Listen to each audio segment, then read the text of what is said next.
لم تعد قصة صعود الصين في صناعة الشاشات والتلفزيونات مجرد حكاية نجاح صناعي تقليدية، ولا يمكن اختزالها في أرقام المبيعات أو نسب الحصص السوقية، بل هي قصة تحول عميق أعادت تعريف معنى القوة التكنولوجية في القرن 21. فالشاشة التي يراها المستهلك اليوم واجهة ترفيهية أو أداة عمل يومية هي في العمق عين النظام الحديث ونافذته على القرار والسيطرة والإدارة. ومن هنا فهمت بكين مبكرا أن من يهيمن على الشاشات لا يهيمن فقط على سوق الإلكترونيات الاستهلاكية، بل على مفاصل الاقتصاد الرقمي والبنية التحتية وحتى موازين القوى العسكرية.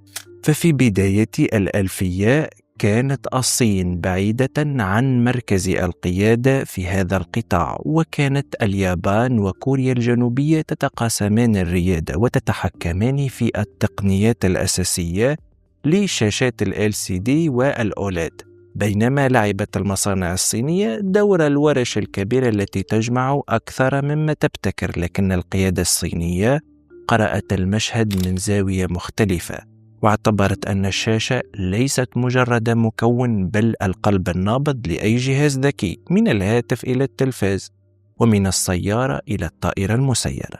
هكذا تم إدراج صناعة الشاشات ضمن القطاعات الاستراتيجية ذات الأولوية القصوى، وبدأ ضخ استثمارات هائلة لا تستهدف الربح السريع بل بناء هيمنة طويلة الأمد.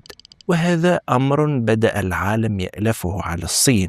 مثلا وضعت الصين سنة 2020 بعض القطاعات لتكون هي الرائدة فيها، مثل صناعة الألواح الشمسية، والنتيجة اليوم احتكار شبه كامل للصين في هذه الصناعة التي طورتها من خلال ابتكار بوالي سيليكون تجعل ألواحها الشمسية بجودة عالية وسعر رخيص، ما مكنها من الاستحواذ على أكثر من 72% من هذه الصناعة في العالم. واليوم نرى الصين تهيمن بنسبة 70% من إنتاج العالمي للشاشات. وهنا نفهم أن هذا ليس وليد الصدفة، بل هو نتيجة تخطيط مسبق جعل الصين تهيمن على عدة قطاعات تم تحديدها منذ البداية. فعلى سبيل المثال الصين استحوذت على أكثر من 90% من صناعات تحويلية للمعادن النادرة. كذلك لاحظنا أن بعض الشركات تمثل لوحدها هيمنة على أسواق بعينها، فمثلا شركة DJI لوحدها تحتكر 75% من إنتاج الدرونات المدنية، وقس على ذلك كثير.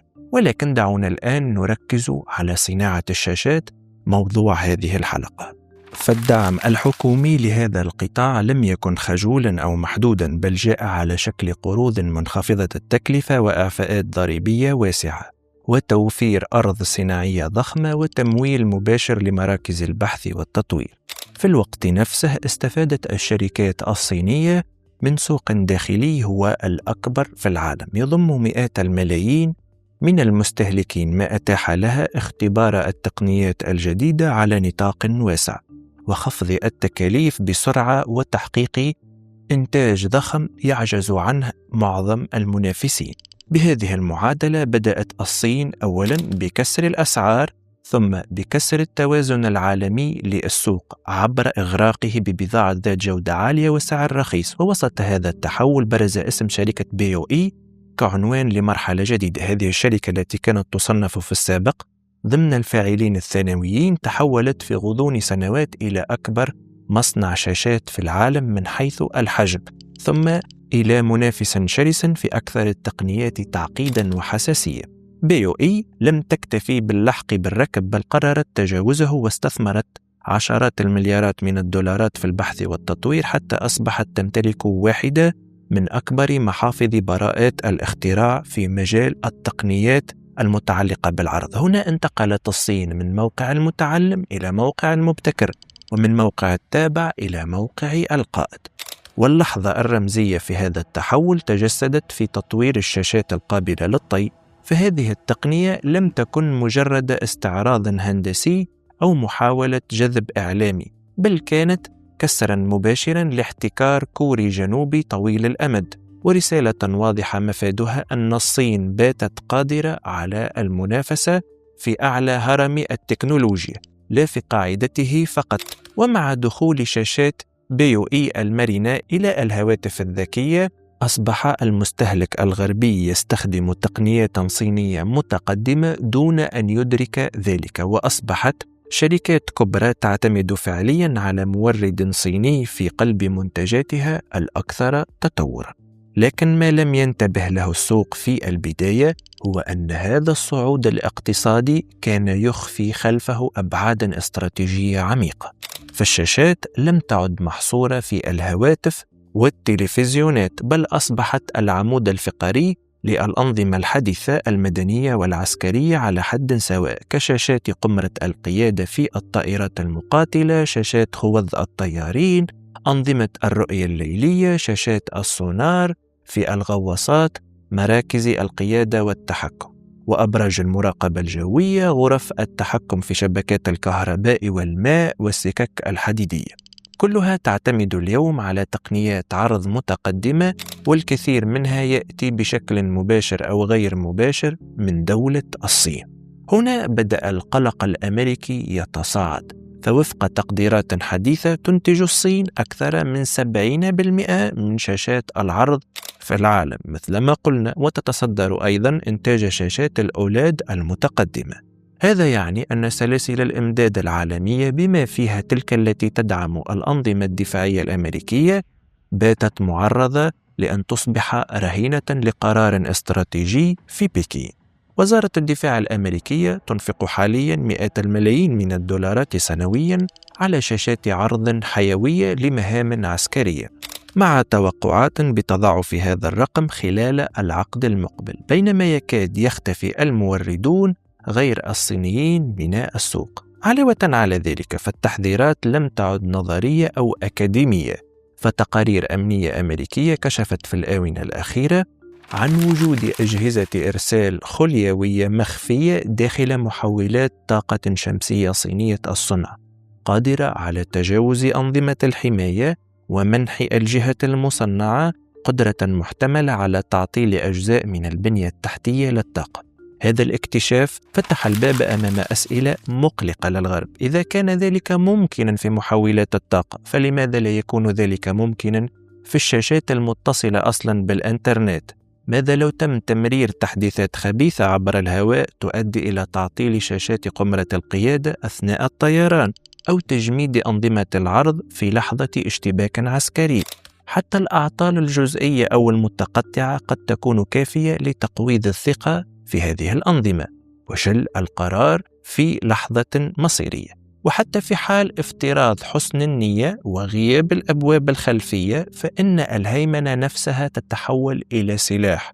فالصين لا تسيطر فقط على تجميع الشاشات، بل على كل منظومة المدخلات الحيوية لصناعتها، من زجاج المتخصص إلى أكسيد الأنيدوم القصديري، ومن الفوسفورات الأرضية النادرة إلى غازات كيميائية دقيقة. وقد سبق لبكين أن استخدمت هذا النفوذ كسلاح اقتصادي صريح، كما حدث عندما أوقفت تصدير العناصر الأرضية النادرة إلى اليابان عام 2010، أو عندما فرضت قيودا على تصدير مواد أساسية لصناعات الدفاع والطاقة في خضم تصاعد الحرب التجارية مع الولايات المتحدة، ما أدى إلى توقف خطوط إنتاج حساسة. بناء على هذه المعطيات، جعلت هذه السوابق صناع القرار في واشنطن ينظرون إلى شركات مثل BOE وكوست وHKC ليس كمجرد كيانات تجارية، بل كأدوات محتملة ضمن منظومة قوية شاملة. لذلك بدأت الدعوات تتصاعد لإدراج هذه الشركات على قوائم الكيانات المقيدة، وفرض قيود على نقل التكنولوجيا إليها، وفتح تحقيقات تجارية وأمنية واسعة. في الوقت نفسه يتزايد الحديث عن ضرورة إطلاق نهضة صناعية محلية وتحالفية لإعادة توطين صناعات الشاشات داخل الولايات المتحدة وحلفائها، وتقديم حوافز ضريبية ودعم مباشر لإحياء هذا القطاع الذي تراجع تحت ضغط المنافسة الصينية المدعومة من الدولة الصينية نفسها. غير أن هذه التحركات تبدو حتى الآن أقرب إلى رد فعل متأخر على واقع ترسخ بالفعل، فالصين لم تصل إلى هذه المكانة بين ليلة وضحاها، بل بنت هيمنتها بهدوء وعلى مدى سنوات، مستفيدة من تجاهل غربي طويل الأمد لأهمية الشاشات كأصول استراتيجية. فالغرب تعامل معها كسلعة استهلاكية يمكن استيرادها بأرخص سعر، بينما تعاملت بكين معها كركيزة من ركائز السيادة التكنولوجية. في المحصلة، قصة هيمنة الصين على صناعة الشاشات والتلفزيونات هي قصة فهم عميق لطبيعة القوة في العصر الرقمي. بكين أدركت أن السيطرة على الصورة تعني السيطرة على الوعي، وأن التحكم في وجهة الأنظمة يعني التحكم في قلبها. ومن الهواتف الذكية إلى غرف العمليات العسكرية، ومن السيارات الكهربائية إلى شبكات الطاقة، أصبحت الشاشات الصينية حاضرة في كل زاوية من زوايا العالم الحديث.